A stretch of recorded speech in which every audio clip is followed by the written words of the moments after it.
What's up guys, I'm J-Man, and welcome back to a segment that I haven't done in a long time, which is better.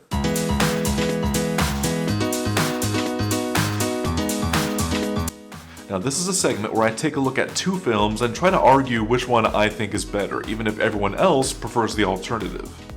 So for this installment, I'm looking at two films featuring the Looney Tunes and two all-star athletes, Space Jam and Space Jam 2: A New Legacy.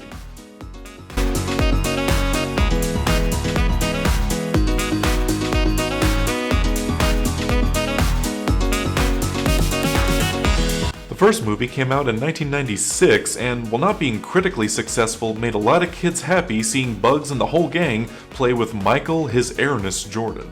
It was fun, silly, and just mindless enough to be stupid without being unwatchable for them. The sequel came out just recently and got heavily panned by a lot of people, not just critics. But even so, it was enjoyable for some, and I think it's fair to say it has its own audience. Now keep in mind, this is all my subjective opinion, and I would never state any of it as fact.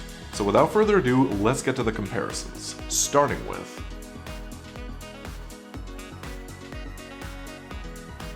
So the plot for the first Space Jam is pretty simple. This evil alien on Moron Mountain wants to kidnap the Looney Tunes to use for his theme park in space. The Looney Tunes convince them to give them a chance to defend themselves, so they decide to hold a basketball game. Unbeknownst to them, they steal the talent from high-profile NBA players, and the Looney Tunes recruit the help of now-retired basketball star Michael Jordan. The plot for the second movie is a little more complex, but still easy enough to follow. The evil computer character named Al G. Rhythm wants to use LeBron James to become famous, but gets turned down, so he enacts this evil plan to kidnap him and his son and challenges him to a basketball game. While it definitely seems like the sequel had much more thought and work put into it, it also seems like it's trying to be bigger than it needs to be. There's still a lot to get through before we even get to the big game. We still have to go through every WB property just to find and recruit all the players, and by the time they do, the movie is almost halfway over. The first Space Jam kept things short and sweet. Basically, it knew how stupid it was and didn't try to be any smarter than it needed to be. All the characters it needed were conveniently in one place, and it didn't try to be a Warner Brothers tour guide movie. Looney Tune Land really felt like its own world rather than its own universe, where all this different stuff exists that really doesn't make sense for the Looney Tunes to inhabit. It was basically a 90-minute sports flick for kids, just down to the point with no extra fluff. So it's one of those less is more type of cases.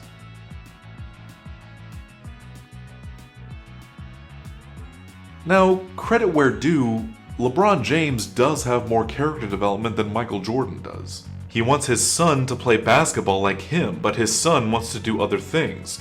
He grows and changes by the end of the film, and he earns the resolution that he ultimately comes to. You could also argue that Michael Jordan in the original movie isn't even really a character, he's just playing himself essentially and just doing something for his child fans, you might say, if anything, just to make a paycheck.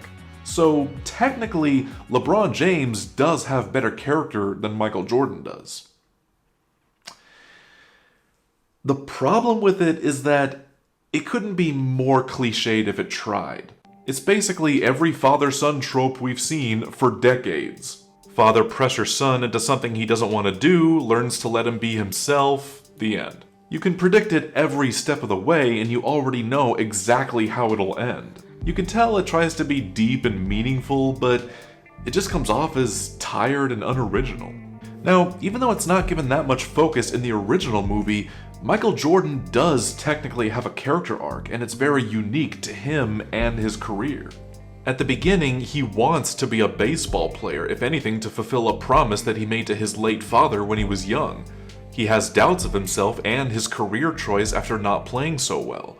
But by the end, he realizes that he belongs with the sport he loves and where his true place is, which is on the court. Again, not very original either, but still unique to the main character, if you will.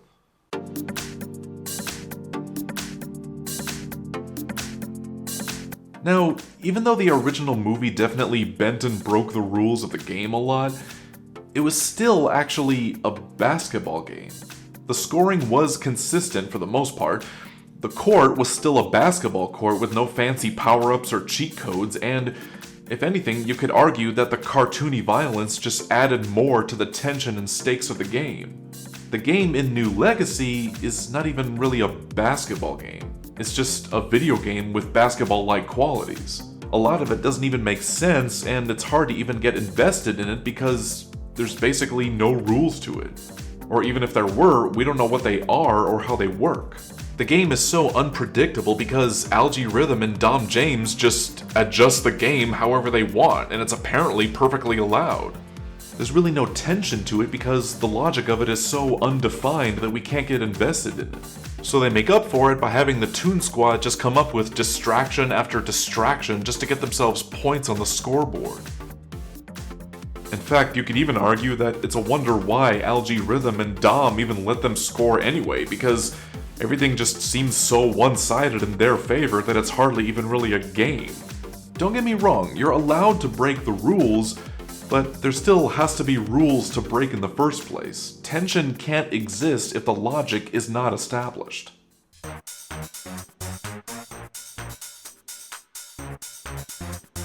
Now, I'm just gonna say it. The space in Space Jam 2 is not actually space. It may be a universe of a sort, but it's not actually space. So basically the title of the movie gets away with a technicality. If anything, they should have called it Ram Jam.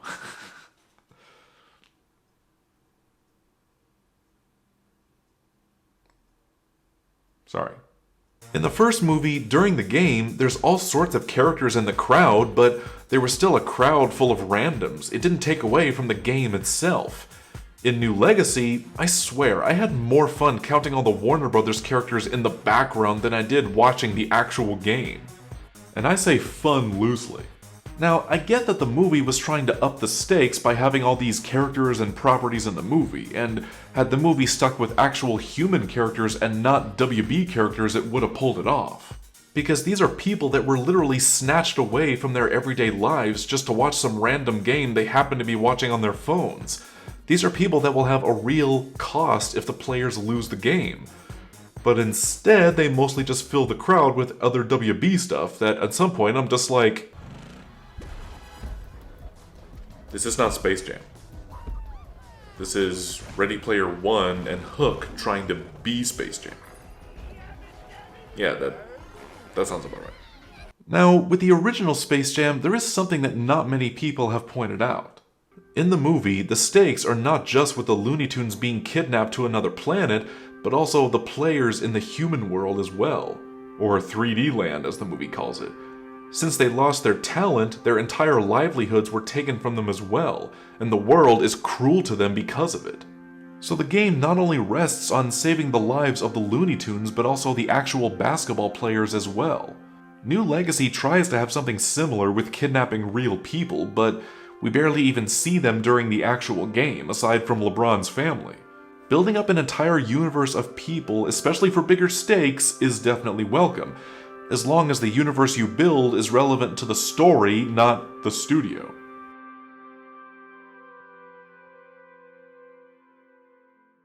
Now, yes, in case you're wondering, I did grow up with the original Space Jam. I even drove my parents nuts watching it all the time.